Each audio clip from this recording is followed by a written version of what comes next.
ایک دفعہ حضور نے فرمایا عمر، ایک اویس بن عامر نام کا شخص ہے، فرمایا برس کے نشان ہے چہرے پہ، برس ہوا تھا وہ ٹھیک ہو گیا، درہم کے مطابق نشان ہوگا، ماں کا فرما بردار ہے۔ اور حضور نے فرمایا عمر، اس بندے کی شان اتنی ہے کہ وہ اگر اللہ کو کوئی قسم دے دے تو رب پوری کر دیتا ہے۔ فرمایا اگر عمر تیری ملاقات ہو گئی نا تو اسے اپنے لیے دعا کرا لینا۔ بس طے کر لیا حضرت عمر نے۔ جو بندہ بھی یمن سے آئے عمر پوچھے اویس کو جانتے ہو؟ اویس کو جانتے ہو؟ جو بھی ملے نا حضرت عمر پوچھے اویس کو جانتے ہو؟ ایک وقت وہ آ گیا کہ حضرت اویس خود ہی آ گئے، حضرت عمر کی ملاقات ہو گئی۔ اب ذرا دیکھنا نشانیاں بتا رہے، کہنے لگے آپ کا نام اویس بن عامر ہے، مراد کی شاخصیں ہیں، یہ چہرے پر نشان ہیں، ماں کے فرما بردار ہیں۔ کہا ہاں۔ کہنے لگے اٹھاؤ پھر ہاتھ میرے لیے دعا کرو۔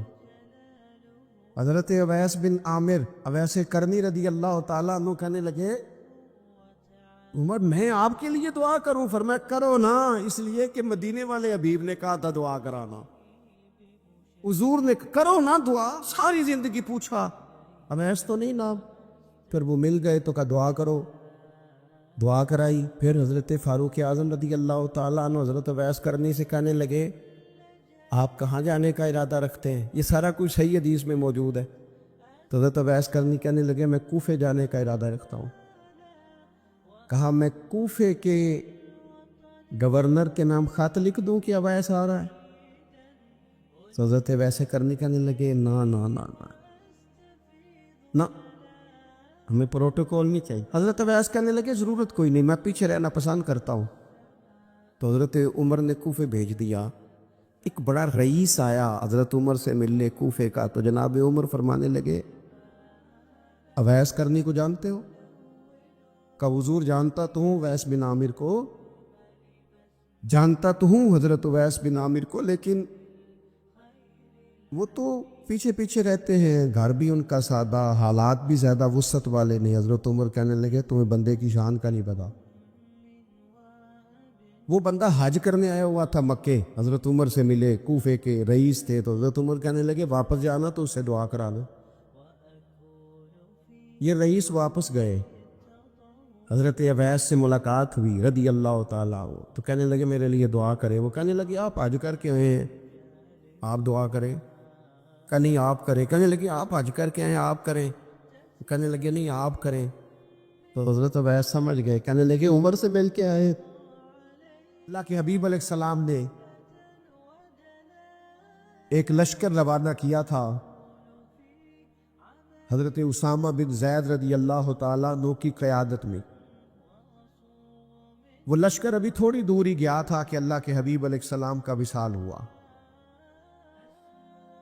اب صحابہ اس بات پر جمع ہوئے اور جناب صدیق اکبر رضی اللہ تعالیٰ عنہ مسلمانوں کے خلیفہ مقرر ہوئے۔ اب حالات نے حضور کے وصال کے بعد ایک پلٹا کھایا، کچھ لوگ مرتد ہو گئے، کچھ زکوٰۃ کے انکاری ہو گئے، معروضی حالات میں انتشار پیدا ہو گیا۔ اب صحابہ کرام علیہم رضوان نے ایک رائے دی کہ ابھی یہ جو لشکر حضور نے روانہ کیا تھا نا، حالات کا تقاضا یہ ہے کہ اس لشکر کو بھی نہ بھیجا جائے، پہلے جو اندرونی اور معروضی معاملات ہیں ان کو دیکھ لیا جائے، پھر اس لشکر کو روانہ کریں گے۔ لوگوں نے اپنا نمائندہ حضرت عمر فاروق رضی اللہ تعالیٰ عنہ کو بنایا۔ جناب عمر نے بارگاہ خلافت میں عرض کی، حضرت صدیق اکبر کی خدمت میں گزارش کی کہ اس لشکر کو بھی روانہ نہ فرمائیں، حالات کچھ بہتر ہو لیں، اندرونی معاملات پھر لشکر کو روانہ کریں گے۔ یہ ہے غلامی کا رشتہ، یہ وہ لوگ ہیں جو نبھاتے ہیں، جن کی خواہش ہوتی ہے کہ میں نے لگائی ہے دعا کرو میری نبھ بھی جائے۔ حضرت ابوبکر صدیق رضی اللہ تعالیٰ عنہ نے جناب فاروق اعظم رضی اللہ تعالیٰ عنہ پر جلال فرمایا، فرمایا عمر تمہیں تمہاری ماں روئے، مجھے اس لشکر کو روکنے کا مشورہ دے رہے ہو جس سے روانہ مدینے والے محبوب نے فرمایا. اور پھر حضرت سیدنا ابو بکر صدیق کے جملوں کا ولولہ دیکھیے. فرمانے لگے میں مدینہ منورہ میں اکیلا بھی رہ گیا اور جنگل کے درندے آ کر میرا گوشت بھی نوچنے لگے. اس قسم کے بھی حالات پیدا ہو گئے تو میں اس لشکر کو کبھی نہیں روکوں گا جس سے روانہ مدینے والے محبوب نے فرمایا. وہ جائے گا، ہم یہ رشتہ نبھائیں گے، جو بات حضور نے کر دی اس پر پہرا دیں گے، ہم پھر پورا ڈٹیں گے، پھر پورا اس بات پر کھڑے ہوں گے. جب حضور نے لشکر روانہ کیا تو بات ختم ہو گئی. لوگوں نے کہا ٹھیک ہے، اگر آپ وہ لشکر بھیجنا چاہتے ہیں تو اس طرح کریں، امیر کسی اور کو بنا دیں. ایک نوجوان امیر ہے. فرمایا تمہارا بھلا ہو، جسے حضور نے امیر بنایا ہے وہی امیر رہے. اور پھر آپ حیران ہو گئے بات سن کے کہ حضرت اسامہ بن زید نوجوان تھے، جناب ابو بکر صدیق نے انہیں گھوڑے پہ بٹھایا ہے، خود ان کے ساتھ پیدل چل رہے. حضرت اسامہ بن زید کہنے لگے یا تو مجھے بھی نیچے اترنے دیں یا آپ بھی گھوڑے پہ بیٹھے. فرمایا نہ تو نیچے اترے گا نہ میں گھوڑے پہ بیٹھوں گا، میں اس کے ساتھ ساتھ پیدل کیوں نہ چلوں جسے میری سرکار نے امیر بنایا. میرے حضور نے جو فرما دیا، جو سرکار نے فیصلہ کر دیا، سانو قید سجن دا کہنا ہے، وہ جنج رکھے ایسا اونج رہنا ہے. حضور نے فیصلہ کر دیا، بات ختم ہو گئی. اب اس پہ کوئی لیت و لالہ نہیں، کسی قسم کی کوئی وضاحت نہیں. امتی گنجائش ڈھونڈتا پھرتا ہے معاذ اللہ، راہ رخصت کا متلاشی. بہت سارے لوگ 10 جگہ سے مسئلہ اس لیے پوچھتے ہیں کہ کوئی گنجائش مل جائے، کہیں کو رستہ میرے ہاتھ آ جائے، میں کسی طریقے سے بچ جاؤں. غلاموں کے یہ طریقے نہیں ہوتے. غلام نے غلامی کر دی ہے. غلام نے سمجھ میں آئے تب بھی، نہ سمجھ میں آئے. آپ نے غلام رکھا ہو، آپ اسے کہیں جا 5 کلو چینی لے اور وہ آپ کو مشورہ دے 2 کلو منگائے تو آپ اس کا مشورہ مان لیں گے؟ آپ کہیں گے تو کام کر 5 کلو. وہ کہہ دی کیا کر دیا؟ تو آپ کہیں گے میں تجھے بتانے کا پابند نہیں، تو ملازم ہے، تو ڈیوٹی کر. یہ عجیب غلام ہے، حکمتیں پوچھتے پھرتے ہیں. شریعت نے یہ کام کیوں ضروری قرار دیا، اس سے کیوں منع کیا؟ آپ غلام ہیں. غلام حکمتیں نہیں پوچھا کرتے. امام محمد بن حنبل غلام خرید کے لائے، فرمایا تیرا نام کیا ہے؟ کہا حضور غلاموں کا نام تو نہیں نہ ہوتا، آپ جس نام سے آواز دیں گے میں حاضر ہو جاؤں گا. فرمایا کھائے گا کیا؟ کہنے لگا حضور غلاموں کے نخرے تو نہیں نہ ہوتے، ہم غلام جو ہوئے، غلام تو غلامی کرتے، نخرے تھوڑے کرتے. آپ نے فرمایا کمرہ پسند کر لے. کہنے لگا حضور اشارہ کر دینا میں لیٹ جاؤں گا. امام صاحب کو وجد ہو گیا. فرمایا سینے سے لگ یار، تو غلام تو نہیں، جا تو آزاد ہے، تو آقا بننے کے قابل ہے. راتی جاگے تے شیخ صداوے، راتی جاگ دے کتے، مالک دا دربول نہ چھڑ دے پاویں مارو 100 جتے. ایک لقمے دا قدر پچھانن پاویں مالک ہوون ستے. رکھا سکھا کھا، رکھا سکھا کھا، دنے جا رکھاں وچ ستے، تیتھوں اتے. اٹھ بلیا چل یار منا لے، نہیں تے بازی لے گئے نہیں کتے. آ جا، ورنہ غلامی کا انداز وہ دیکھے کہاں پہنچ گئے. میرے عزیز چیزوں کو سمجھے، غلامی کو نبھائیں. حضرت ابو بکر صدیق حضرت اسامہ بن زید سے کہنے لگے چونکہ امیر لشکر آپ ہیں، اگر آپ پسند فرمائیں، مناسب سمجھے، اجازت دے تو حضرت عمر کو میرے پاس نہیں چھوڑ جاتے، میں نے ضروری مشورے کر دے.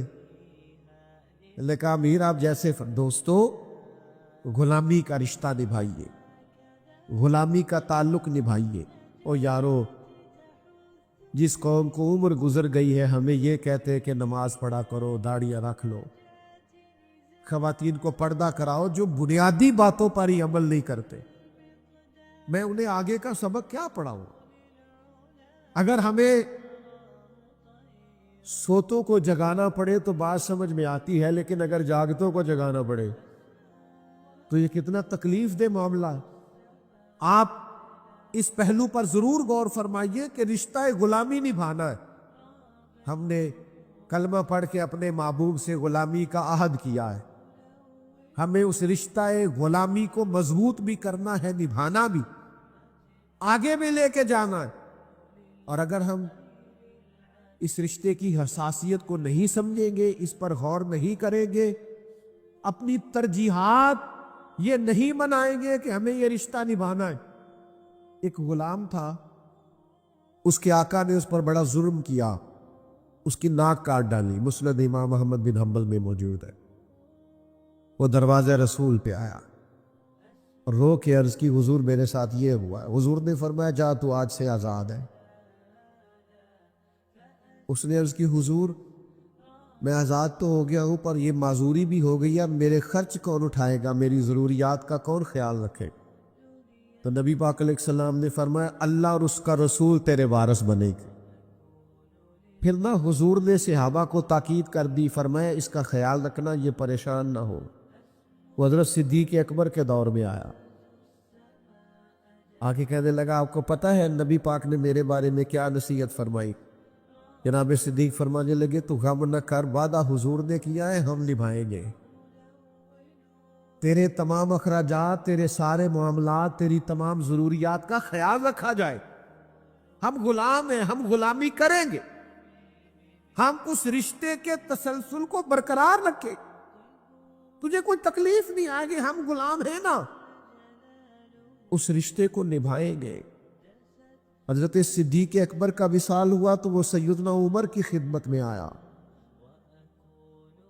اور اس نے آن کر کے عرض کی، حضور میرے بارے میں کیا خیال ہے؟ تو جناب عمر فرمانے لگے خیال وہی ہے کہ حضور نے تیرے ساتھ وعدہ کیا تھا تو جب تک عمر کی جان میں جان ہے تیری ہر ضرورت کا خیال رکھا جائے۔ ہم نبی پاک کے غلام ہیں، ہم اس رشتے کی حساسیت کو، نزاکت کو، درد کو سمجھتے، ہم اس پر پوری توجہ دیں گے، ہم اس غلامی کو نبھائیں گے۔ ایک غلام ہے، وہ ناک کٹی ہوئی ہے، اس نے حضرت عمر سے کہا میرا مصر میں رہنے کو دل کرتا ہے، فرمایا جہاں تیرا دل کرے گا وہاں رہائش مل جائے۔ ہم نے وہ عہد اور پیمان نبھانا ہے جو کریم نے فرمایا۔ حضرت عمر نے مصر کے گورنر کو لکھا اس کے لیے گھر بھی تعمیر کر دو، اس کی ضروریات کا بھی خیال رکھو، اسے کوئی تکلیف نہیں آنی چاہیے، چونکہ وعدہ مدینے والے محبوب نے فرمایا۔ جب تک ہم اپنے ذہن کو، اپنی فکروں کو، اپنی طبیعت کو پورے طور پر مائل نہیں کرتے کہ ہم نے وہ خاص تسلسل جو نبی پاک علیہ الصلوۃ والسلام کے تبلیغ دین کا ہمارے اسلاف نے سنبھالا تھا، وہ ہم نے سنبھالنا ہے، ہم نے وہ غلامی کرنی ہے۔ اور پھر میری تبلیغ ہی ضروری نہیں، آپ دین پر ڈٹ کے عمل بھی کریں نا تو اس سے بھی رشتہ غلامی مضبوط ہوتا ہے۔ امام جعفر صادق رضی اللہ تعالیٰ عنہ سے ایک شخص نے پوچھا تھا میں دین کی تبلیغ کرنا چاہتا ہوں تو کیا کروں؟ تو آپ نے فرمایا کوئی مشکل کام نہیں، تو دین پہ عمل کرنا شروع کر دے، دین کی تبلیغ ہونی شروع ہو جائے گی۔ عمل کریں آپ دین پر، سنت پر، شریعت پر، احکامات نبوی صلی اللہ تعالی علیہ وسلم پر عمل کریں، آپ محسوس کریں گے کہ تبلیغ ہونے لگی، اشاعت دین ہونے لگی۔ لیکن جب تک آپ عمل ہی نہیں کرتے، لیت و لالا کرتے ہیں، بہانے بازی کرتے، باقی ہر چیز کا خیال ہے، یہ جو غفلت ہے نا، غفلت یہ بڑی نقصان دہ چیز ہے، یہ انسان سے تعلق رکھنے والی ہر چیز کا برا حال کر دیتی ہے۔ ہم نہ تو اب کمزور ہیں، نہ ان پڑھ ہیں، نہ چھوٹے ہیں، نہ جدید دور کے تقاضوں سے ہم نا آشنا ہیں۔ کسی شخص سے بھی آپ گفتگو کریں گے تو اللہ کے فضل سے وہ ڈھیر ساری چیزوں کا ادراک رکھتا ہے، سمجھ رکھتا ہے، شعور رکھتا ہے۔ وہ آپ کے ساتھ جب گفتگو کرتا ہے تو محسوس ہوتا ہے کہ وہ ساری چیزوں کو سمجھ رہا ہے، خطرات سے بھی آگاہ ہے، خوشخبریوں سے بھی آگاہ ہے، آنے والے وقت میں کون سی چیزیں نقصان کا باعث بن رہی ہیں اور کون سے پھول خوشبو دینے جا رہے ہیں، وہ سب چیزوں کو جانتا ہے۔ لیکن اس کے باوجود جو اتنی زیادہ کمزوری امت میں آ گئی ہے، اس قدر زیادہ ٹوٹ پھوٹ کا جو ہم شکار ہیں، تو زیادہ تر مسئلہ ہماری لاپرواہیوں کا ہے۔ ہم غفلتوں کا شکار ہیں۔ غفلت ایک خوفناک چیز کا نام ہے، یعنی جو بندہ پرواہ نہیں کرتا، توجہ نہیں دیتا، خیال نہیں کرتا اپنی ذمہ داریوں کا، وہ شخص فساد کا باعث بنتا ہے، وہ نقصان کرتا ہے، وہ اذیت ناک حد تک چیزوں کو لے جاتا ہے۔ آپ کو بہرحال پرواہ کرنی پڑتی ہے۔ یہ جس دور میں میں اور آپ ہیں نا، یہ لہو و لعب کا دور ہے، کھیل تماشے کا۔ کھیل تماشا ہمیشہ انسان کو لاپرواہ کر دیتا ہے۔ آپ دیکھ لیں، کل تک کھیل تماشا کسی گراؤنڈ میں جا کر کسی آلے کے ساتھ کھیلا جاتا تھا، وقت نکال کے لوگ جاتے تھے، کچھ دیر کے لیے ان کا ذہن تقسیم ہوتا تھا، گھر لوٹتے تھے، اپنی ڈیوٹی کرتے تھے۔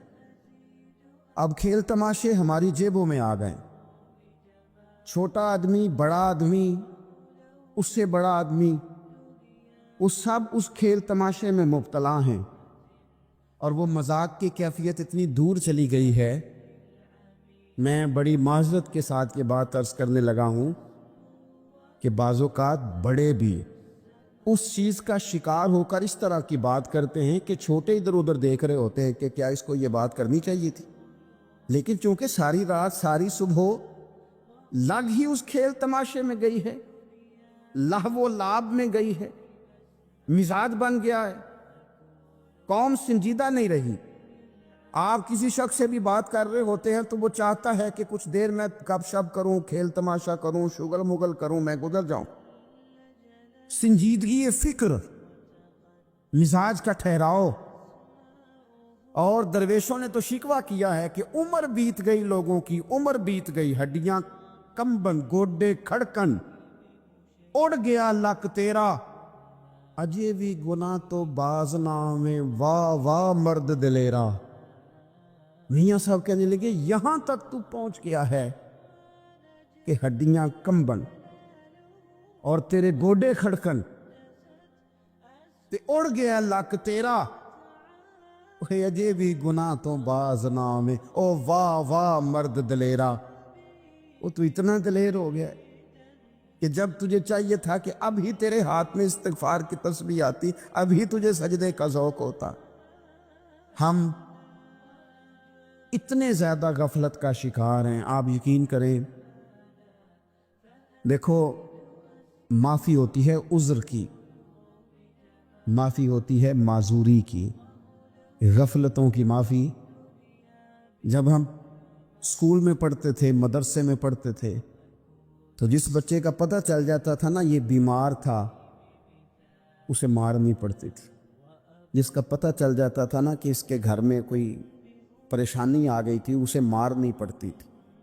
غصہ دلانے والی بات یہ ہوتی تھی کہ گھر والے کہتے تھے کہ ہم نے تو بھیجا تھا، صبح تیار کر کے بیگ دے کے اس کو روانہ کیا تھا، اور جب پتہ چلتا تھا نا کہ یہ آیا نہیں، وہاں بیٹھ کر وقت گزارا، وہاں بیٹھ کر وقت گزارا۔ اب یہ وہ مسئلہ تھا کہ استاد اس پر یوں ہوتا تھا کہ جس طرح وہ پورے جلال میں آ گئے۔ اس بات نے انہیں اتنا غصہ دلا، او تو بیٹھا رہا، جان بوجھ کے نہیں آیا۔ اس کو شدید مار پڑتی تھی۔ جب ہم بڑے ہوئے، کتاب و سنت کو دیکھا تو کچھ چیزیں عجیب سی سمجھ میں آئیں۔ سیاستہ میں حدیث موجود ہے کہ صحابہ کرام علیہم رضوان فرماتے ہیں کہ ایک جنگ کا موقع تھا، تو وہ رستے بڑے سخت تھے، دشوار گزار گھاٹیاں تھیں، بڑی مشکل سے ہم نے وہ راہیں طے کی۔ ہمیں لگا کہ اس جہاد پر ہمیں بہت اجر ملے گا، اور پھر ہمارے دلوں میں یہ بھی خیال آتا تھا کہ فلاں فلاں فلاں فلاں تو صحابی آئے نہیں، وہ تو گھر میں رہے۔ اللہ کے محبوب صلی اللہ تعالیٰ علیہ وسلم نے ہمارے ان خیالات کو بھانپا اور کریم فرمانے لگے تمہیں اس جہاد پر بڑا اجر ملے گا، لیکن یاد رکھنا تمہارے کچھ بھائی ہیں جو گھروں میں بیٹھے ہیں، مجبوریوں نے، آزمائشوں نے، پریشانیوں نے، عذر نے انہیں آنے نہیں دیا۔ جتنا تمہیں صبر کر کے، مشقت جھیل کے، سفر کر کے جہاد کا ثواب ملے گا، اتنا ہی انہیں گھر بیٹھے بیٹھے بھی ثواب ملے گا۔ آئے نہیں، یہ کس بندے کا معاملہ ہے جو عذر والا ہے؟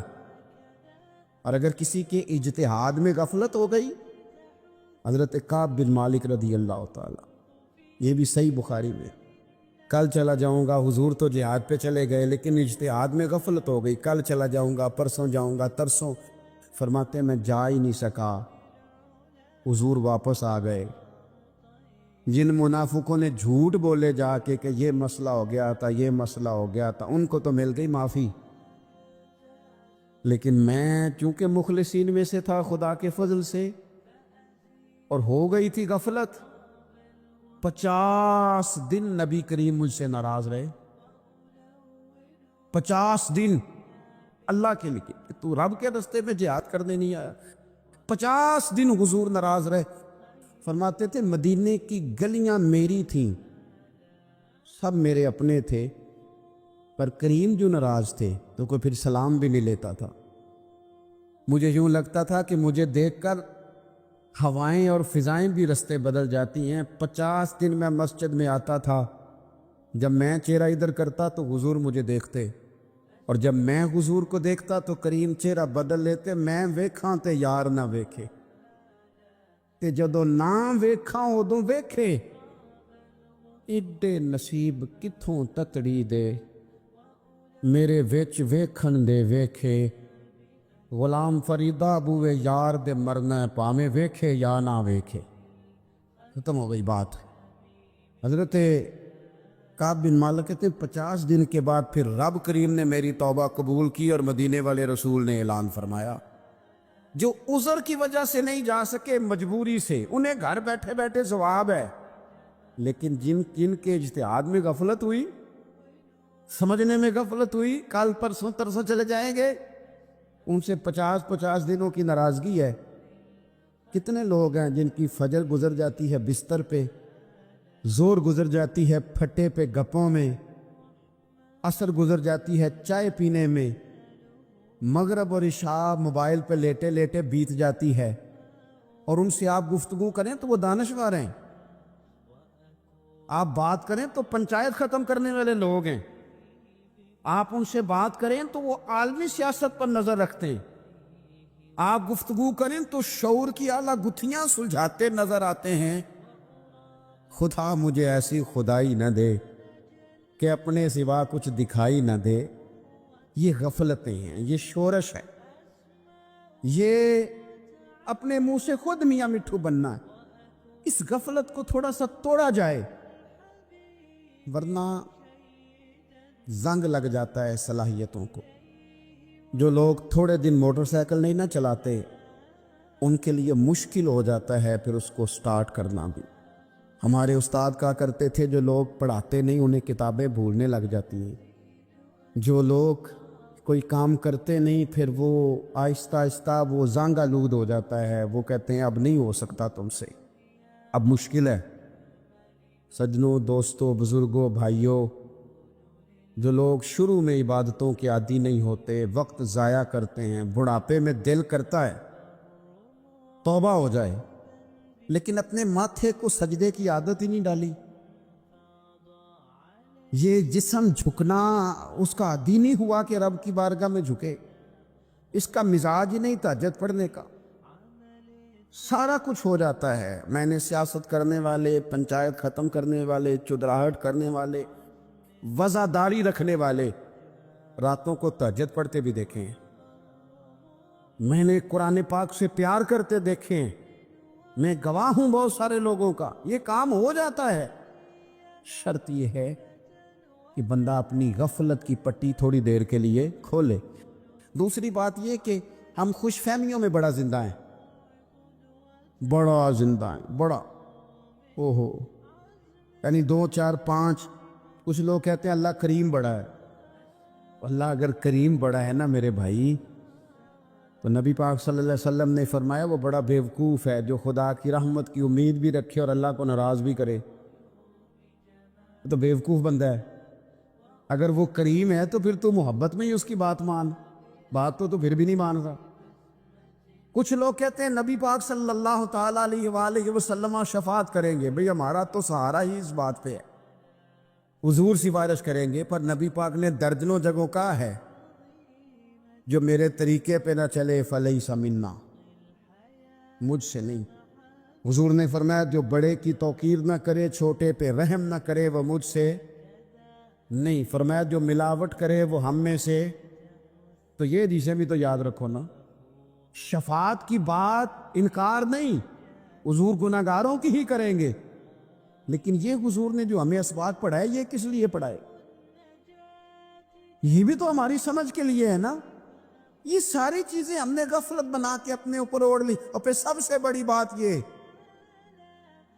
جو لوگ جنت کے وارث اور مالک ہیں نا، کریم محبوب نے فرمایا یہ جو میری بیٹی فاطمہ ہے جنتی عورتوں کی سردار ہے.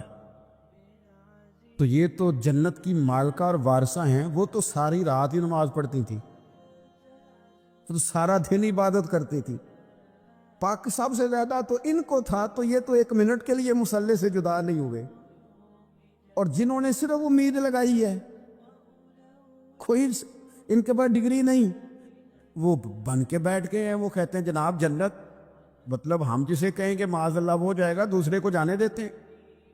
اپنی زندگی میں خوش فہمیاں نہ لائیں، یہ غفلت پیدا کرتی ہیں. غفلت بڑی خطرناک چیز کا نام ہے. جب بندہ غافل ہو جاتا، میں آپ سے ایک بات عرض کروں. حضرت عبداللہ ابن مسعود فرماتے ہیں کہ مومن رائی کے دانے کے برابر غلطی ہو جائے تو اسے لگتا ہے میرے سر پہ پہاڑ کھڑا ہے. اور فرمایا جو منافق ہوتا ہے نا، وہ پہاڑ کے برابر گناہ کر کے کہتا ہے بات ہی کوئی نہیں، فلانا بھی کرتا ہے، یہ بھی کرتا ہے، ساری دنیا کر رہی. یہ نفاق کی علامت ہے.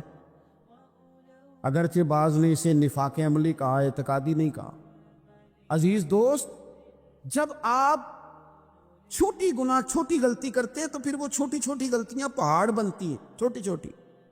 وہ حضور نے فرمایا نا، جب تو ایک گناہ کرتا ہے تو تیرے دل پہ ایک دھبا لگتا ہے، نہ توبہ کرے تو دوسرا لگتا ہے، نہ کرے تو تیسرا، پھر دل کالا سیاہ ہو جاتا ہے. چھوٹی چھوٹی غفلتیں بڑی غفلتوں کو جنم دیتی ہیں. چھوٹی چھوٹی کمزوریاں بڑی کمزوریوں کو لے کے آتی ہیں. اسی طرح بخاری مسلم میں حدیث ہے، نبی پاک صلی اللہ تعالیٰ علیہ وسلم نے فرمایا کچھ لوگ کھلم کھلا گناہ کریں گے قیامت کے قریب. اعلانیہ، یا رسول اللہ صلی اللہ علیہ وسلم وہ کس طرح؟ تو حضور فرماتے ہیں انہوں نے رات کو غلطی کی تھی، رب نے ان کی غلطی پر پردہ ڈال دیا. انہوں نے سویرے اٹھ کے خود لوگوں کو بتانا شروع کیا، اور دیکھا میں نے رات یہ کیا، معاذ اللہ. فرمایا جب انہوں نے اللہ کے پردے کو کھولا تو پھر رب نے بھی ان کا پردہ کھول دیا. او میرے دوستو بتاؤ نا، جس کے رب پردے کھول دے پھر کون ہے جو اس کی پردہ داری کرے؟ کون ہے جو پردہ پوشی کرے؟ حضور فرماتے اس نے کھلم کھلا گناہ، فخر سے بتاتے ہیں لوگ یہ کرتا.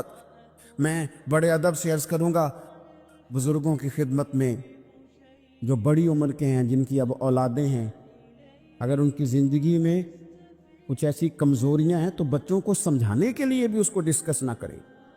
ہم یہ کرتے تھے، ہم یہ کرتے تھے، اس کا کوئی فائدہ نہیں، یہ ہم کر کے دیکھا ہے سارا کچھ. نہ نہ نہ نہ. جس طرح گناہ ہے اس طرح گناہ کا اظہار بھی گناہ ہے. آپ ڈبل جرم کر رہے ہیں، آپ دلیر کر رہے ہیں سامنے والے کو کہ تو بھی کر خیر ہے. بلکہ ایک نوجوان مجھے ایک دفعہ کہنے لگا جی ابا جی کہتے ہیں میں نے 35 سال یہ کام کیا ہے، یہ سب غلط ہے. تو میں نے ابا جی سے کہا چلو 15 سال مجھے بھی کر لینے دو، پھر میں بھی توبہ کر لوں گا. یہ ہم لوگوں کو دعوت دے رہے ہیں کہ غلط کام کرو. قرآن مجید کو آپ دیکھیں گے نا سورہ یاسین کے اندر، یہ بھلا کفر کیوں ہوتا تھا، منافقت کیسے پیدا ہوتی تھی، بت پرستی کیسے عام ہوتی تھی، دنیا کے اندر ستارہ پرست، سورج پرست، چاند کی پوجا کرنے والے یہ لوگ کیسے پیدا ہوتے تھے؟ غفلت کی وجہ سے. جیسے جیسے یہ اللہ کی بارگاہ سے دور ہوتے جاتے، یہ مختلف قسم کی عبادتوں میں، شرک میں، کفر میں مبتلا ہوتے جاتے۔ قرآن مجید سورہ یاسین کے اندر ارشاد فرماتا ہے کہ اللہ تبارک و تعالیٰ نے قرآن مجید کو اس لیے اتارا ہے لِتُنذِرَ قَوْمًا مَا أُنذِرَ آبَاؤُهُمْ، تاکہ آپ ان لوگوں کو ڈرائیں جن کے باپ دادا کو نہیں ڈرایا گیا۔ اور نتیجہ کیا ہوا؟ فَهُمْ غَافِلُونَ، وہ لوگ غفلت میں چلے گئے، ڈرایا نہیں گیا، سمجھایا نہیں گیا، کسی نے سبق نہیں پڑھایا۔ تو میں آپ سب سے گزارش کروں گا کہ خیر کی بات بتاتے رہیں، خیر کی بات کہتے رہیں۔ خیر کی بات جو ہوتی ہے یہ فائدہ کرتی ہے ہمیشہ، تو غفلتیں اپنی دور کرنی چاہیے۔ دوسرا یہ ہوتا ہے، ایک تو انسان جب وہ دور ہو جاتا ہے چھوٹے چھوٹے گناہ کر کے تو غفلت آتی ہے۔ دوسرا قرآن پاک نے ایک اور مقام پر اس کا ذکر فرمایا ہے، وہ اس طرح فرمایا ہے کہ جو انسان کی پیاری چیزیں ہیں نا، بعض اوقات جن سے وہ لگاؤ پیدا کر لیتا ہے، جن سے محبت اس کی بڑھ جاتی ہے، وہ چیزیں بھی غفلت پیدا کرتی ہیں۔ ان میں دو چیزوں کا تو قرآن پاک نے نام لے کے ذکر کیا ہے۔ ویسے وہ ڈھیر ساری چیزیں ہیں، ایک دو تین نہیں۔ سیاست بھی بندے کو غافل کرتی ہے، دوستوں کی کثرت بھی بندے کو غافل کرتی ہے، کھیل تماشا بھی غافل کرتا ہے، پیسے زیادہ آنے لگ جائیں تو وہ بھی بندے کو غافل کرتے ہیں، تعریف کرنے والے زیادہ ہو جائیں تو وہ بھی غفلت میں مبتلا کر دیتے ہیں۔ بندہ کسی کرسی پہ بیٹھ جائے تو پھر بھی ادھر ادھر دیکھنے کو تیار نہیں ہوتا۔ یہ ساری چیزیں غافل کرتی ہیں، لیکن دو چیزوں کا نام لیا قرآن پاک نے، فرمایا یا ایھا الذین آمنوا لا تلھکم اموالکم ولا اولادکم عن ذکر اللہ۔ فرمایا اے ایمان والو، کہیں ایسا نہ ہو کہ تمہاری اولاد اور تمہارا مال تمہیں اللہ کی یاد سے غافل کر۔ مال اور اولاد، بیوی کو، اولاد کو ایک مقام پہ قرآن پاک نے دشمن بھی کہا ہے۔ کب؟ جب یہ تمہیں کہیں کہ حرام کما کے لاؤ، جب یہ تمہیں کہیں کہ ہمیں جس طرح کا مرضی مال دو، جب یہ تمہیں کہیں ناجائز کرو، یہ دشمنی کر رہے ہیں تمہارے ساتھ۔ یہ مال اور اولاد یہ بندے کو غافل کر دیتے ہیں۔ کاروبار کرنا، مال کمانا، بچے پالنا، یہ ایک جز ہے زندگی کا، یہ کل زندگی نہیں۔ کل زندگی تو یہ ہے کہ آپ نے دین کے لیے کیا کیا، ملت کے لیے کیا کیا، ملک کے لیے کیا کیا، غریب کے لیے کیا کیا۔ کبھی کسی بندے نے جھونپڑیوں والوں سے پوچھا ہے کہ بارشوں میں تمہارا کیا حال ہوتا ہے؟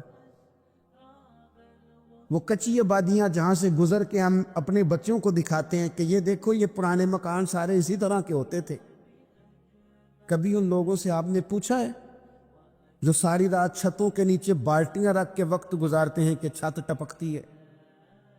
ان سے پوچھا ہے کہ رات بچے سو پائے تھے کہ نہیں؟ اچھا جی بارش ہو رہی ہے تو پھر ہم نے کیا کرنا تھا؟ ہم نے گھر والوں کو پکوڑوں کا آرڈر دینا تھا، وہ وقت پہ دیا۔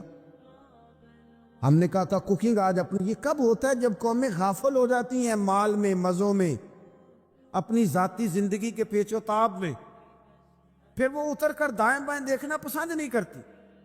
اللہ فرماتے ہیں مال اور اولاد کہیں تمہیں اللہ سے غافل نہ کر دے، کہیں ایسا نہ کر بیٹھنا کہ تم اس میں الجھ جاؤ پوری طرح اور تمہیں صرف اور صرف اپنے بچے یاد رہ جائیں۔ تجارت کرنی چاہیے، لیکن ہم تجارت نہیں کرتے، بانی تاجر جاتے ہیں، ہر چیز کو تجارت کی نظر سے دیکھتے ہیں۔ ڈاکٹر آپ بنے لیکن زندگی ساری ہی آپ ڈاکٹر بن کے نہ گزاریں، آپ کے کچھ اور تعلقات بھی ہیں، کچھ اور رشتے بھی، ان پر بھی تھوڑا غور کر لیں۔ غفلتیں تیزی سے آتی ہیں اور وہ آ کر کے ہمارے اوپر حاوی ہو جاتی ہیں۔ جو پرانے لوگ تھے نا، غافل نہیں ہوتے تھے۔ بڑے بڑے لوگ اپنے آپ کو کنٹرول کرتے تھے، دیکھتے تھے کہ یہاں کوئی چیز مجھ پہ حملہ آور تو نہیں ہو رہی، فلانی چیز کہیں میرے اوپر زیادہ قبضہ تو نہیں کر رہی۔ وہ پھر ان چیزوں سے اپنے آپ کو بچاتے تھے۔ نفسانی خواہشات کا غلبہ یا دوستوں کی تعریفیں یا ادھر ادھر کی چیزیں، وہ اپنے آپ کو تیزی سے اس سے بچاتے۔ اس رستے سے اجتناب کرو جو رستہ غفلت لاتا ہے، جو رستہ تکلیف میں مبتلا کرتا ہے۔ جو دم غافل سو دم کافر، سانو تے مرشد ہوئی پڑھایا ہو، ہمیں تو یہ سبق دیا گیا۔ مجھے کہہ لینے دیں، ہم میں سے ڈھیر سارے لوگ ہیں، پلٹ کر اپنی زندگی دیکھیں، اپنے آپ پر غور کریں تو ہم اتنے قابل تھے کہ شاید ہمیں کوئی اپنے دروازے پر چوکیدار بھی نہ رکھتا، لیکن جب اس نے نواز دیا تو ہمارے لہجے ہی بدل گئے، ہمارا انداز ہی کچھ اور ہو گیا، شاید کوئی ہم سے سلام بھی نہ لیتا۔ لیکن جب اللہ نے نواز دیا تو لفظ اور جملوں کے اندر پھر ہمارے وہ رنگ آ گیا جو نہیں ہونا چاہیے۔ کیوں؟ کہ مال آیا تو غفلت لایا۔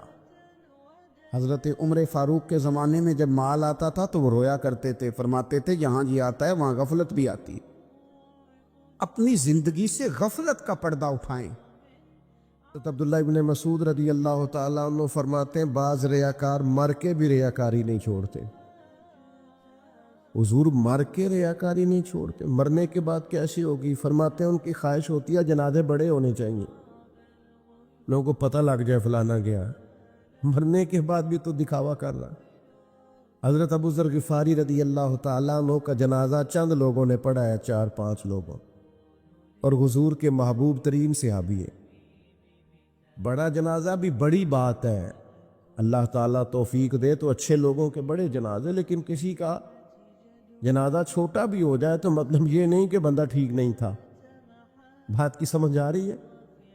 تو میرے عزیز، اصال ثواب کریں تو اللہ کی رضا کے محض پتہ ہوتا ہے محلے میں غریب کون ہے، اپنے والد اور والدہ کے نام پر غریب کو دے دیں، کسی مقروض کی مدد کریں، اس بیچارے کی جان چھوٹ جائے، آپ کوئی گلی ٹھیک کرا دیں جہاں سے لوگوں کا گزرنا آسان ہو، آپ کچھ ایسا نظام کر دیں جس سے لوگوں کے لیے آسانیاں پیدا ہو جائیں، لیکن آپ محض وہی کام کریں گے جس سے دکھاوا ہوگا تو کیا امید کرتے ہیں اس پر اجر کی؟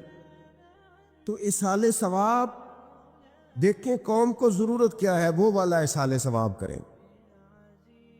حضرت سعد رضی اللہ تعالیٰ عنہ نے جب آن کر کے عرض کیا تھا کہ یا رسول اللہ صلی اللہ تعالیٰ علیہ وسلم میری والدہ کا انتقال ہو گیا ہے تو میں ان کے لیے کیا کروں؟ تو محبوب نے فرمایا کہ فلاں جگہ پانی کی قلت ہے تو وہاں کنواں کھدوا دے۔ معنی کیا ہے کہ اس پانی پینے سے اللہ تبارک و تعالیٰ تیری ماں کو اس کا اجر عطا فرمائے گا۔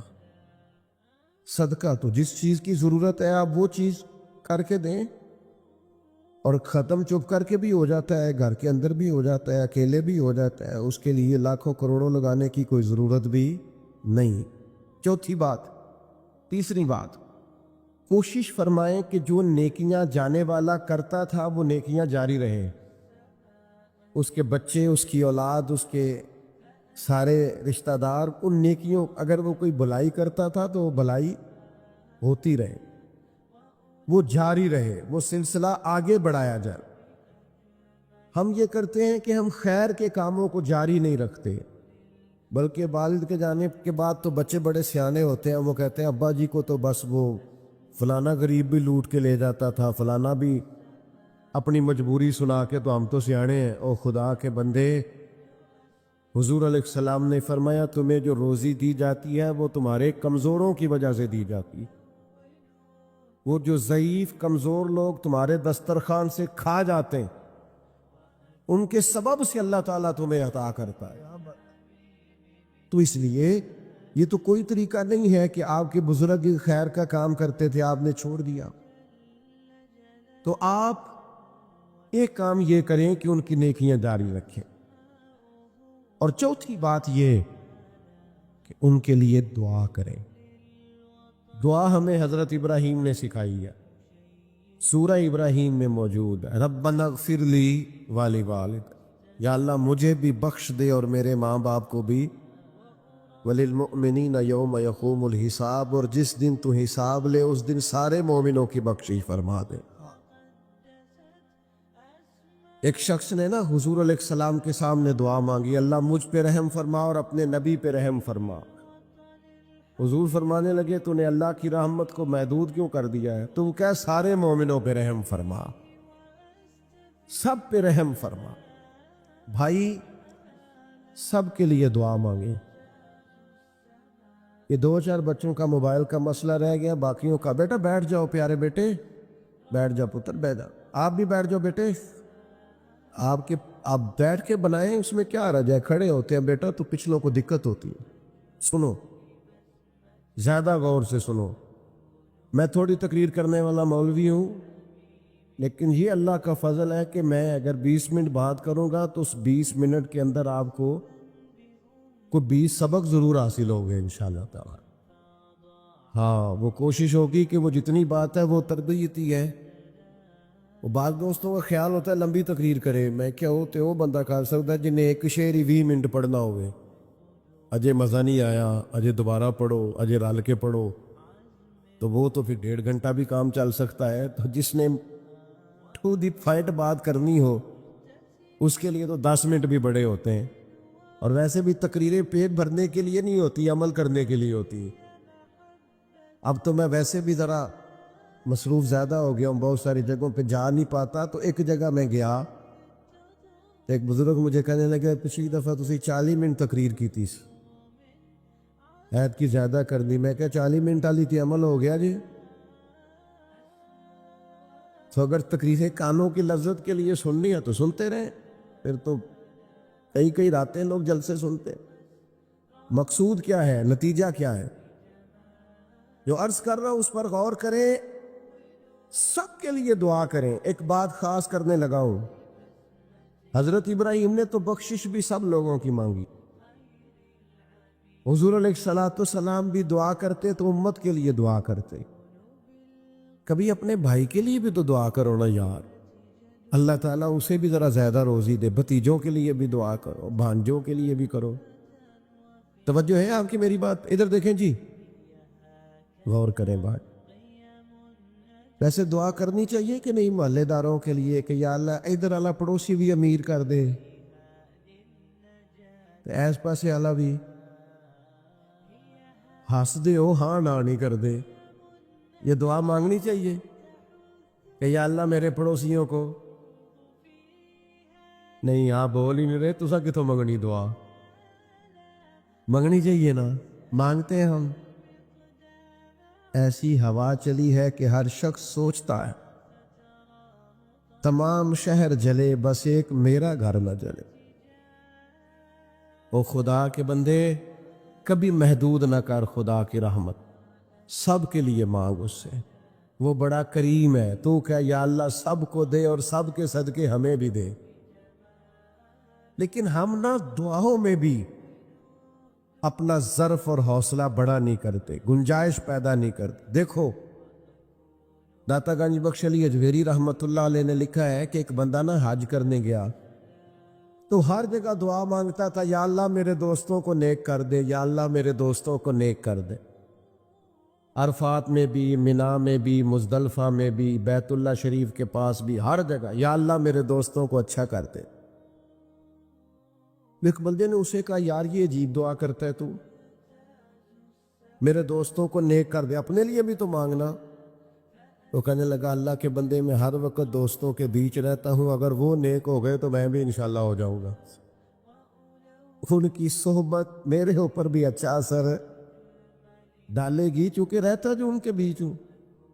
ہمارا علاقہ امیر ہو گیا تو انشاءاللہ ہم بھی ہو ہی جائیں گے۔ لوگوں کے رزق میں برکت ہوگی تو ہمارے رزق میں بھی تھوڑا سا نا کشادہ دل کریں ہر معاملے میں۔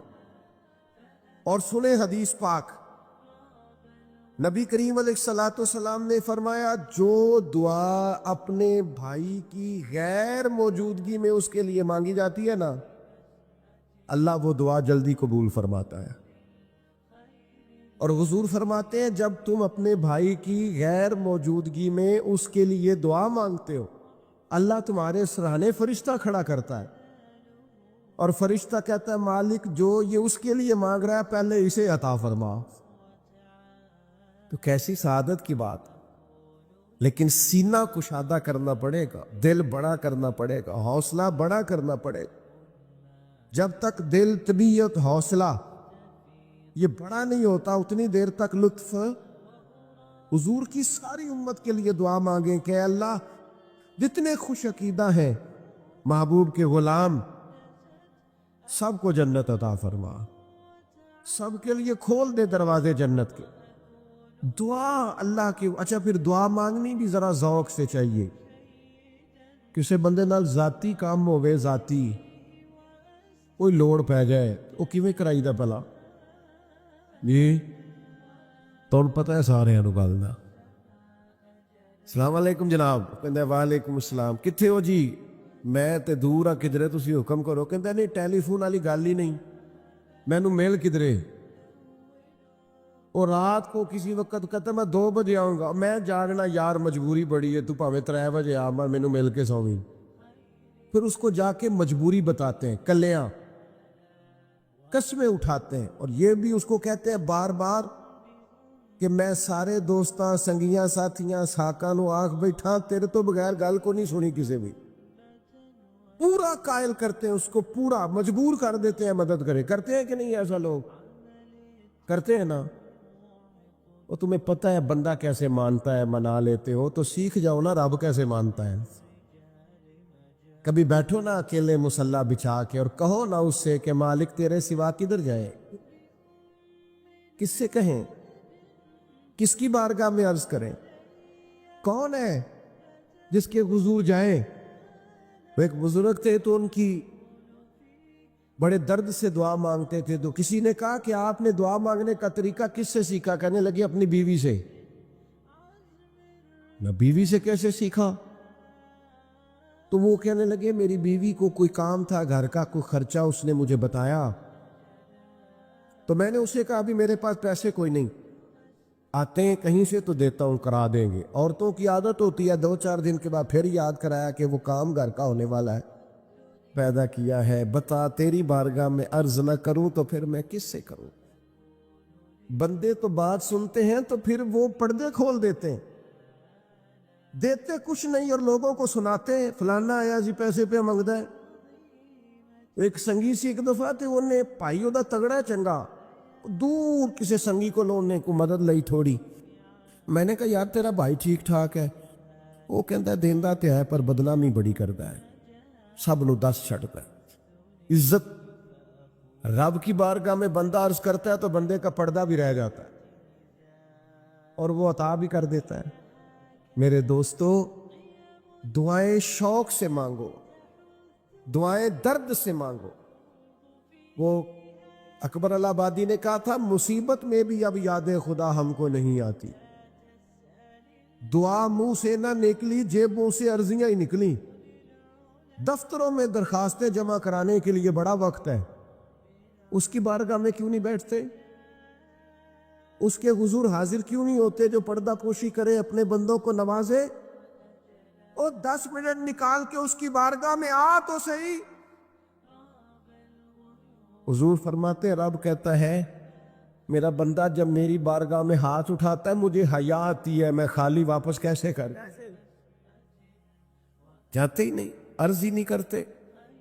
دعا تو مومن کا ہتھیار ہے، طاقت ہے بندے کی، شان ہے۔ ہر دکھ سکھ رب رسول کی بارگاہ میں کرے، طاقتور ہو جائے، اور پھر دعا ذوق سے کرے، شوق سے۔ میں چھوٹا سا آدمی ہوں، صبح مسجدوں میں نا قاری صاحب کے پاس، حافظ صاحب کے پاس بچے سبق پڑھنے آتے ہیں، الف با تا سا۔ میری طرح کا سب سے چھوٹا مولوی بھی سبق پڑھا رہا ہو نا، تو بچہ سبق پڑھاتے ادھر ادھر دیکھے تو قاری صاحب تھپڑ مارتے، کہتے ادھر تک کوئی سبق میرے سے پڑھ رہا، دیکھ ادھر رہا ہے۔ اور بات بھی ٹھیک ہے کہ وہ بچہ کیسے پڑھے گا جس کا دھیان ہی نہیں، لفظوں کی پہچان ہی نہیں ہوگی۔ ڈانٹتے ہیں استاد ادھر توجہ کر۔ عجیب لوگوں نے رب سے دعا مانگ رہے ہیں، دھیان کسی اور طرف ہے، دل کسی اور طرف ہے، ذوق کسی اور طرف، توجہ ہی کوئی نہیں۔ مانگ اللہ سے رہے، بارگاہ کتنی بڑی ہے، اور رٹی رٹائی دعائیں چل رہی ہیں، دعاؤں میں باتیں ہو رہی ہیں۔ ان تے بندے دعا دے ٹائم بھی موبائل نہیں بند کر دے، وہ بھی ویڈیو چاہیے انہوں نے، اللہ سے مانگ رہے ہیں۔ اس وقت بھی توجہ، حضرت موسیٰ علیہ السلام نے عرض کی رب کی بارگاہ میں کہ میری قوم عرض کرتی ہے مالک تو ہماری دعائیں قبول نہیں فرماتا۔ اللہ کریم نے فرمایا کلیم ان کے لفظ میرے ساتھ ہوتے ہیں، دل نہیں میرے ساتھ ہوتے۔ جملے رٹے رٹائے بولنا اور دل پتہ نہیں کہاں گردش کر رہا ہے۔ بات جو دل سے نکلتی ہے اثر رکھتی، پر نہیں طاقت پرواز مگر رکھتی۔ اب جو ہم جانے والوں کے لیے دعائیں کریں گے، گزر جائے، اس میں تو ہمیں چاہیے آپ پیر صاحب سے دعا ضرور کرائیں، علامہ صاحب سے ضرور دعا کرائیں، لیکن جس ذوق سے پتر نے دعا مانگنی ہے نا والد کے لیے، وہ دوسرا کوئی نہیں مانگ سکتا۔ جو بیٹی نے دعا مانگنی ہے نا درد سے، وہ دوسرا کوئی۔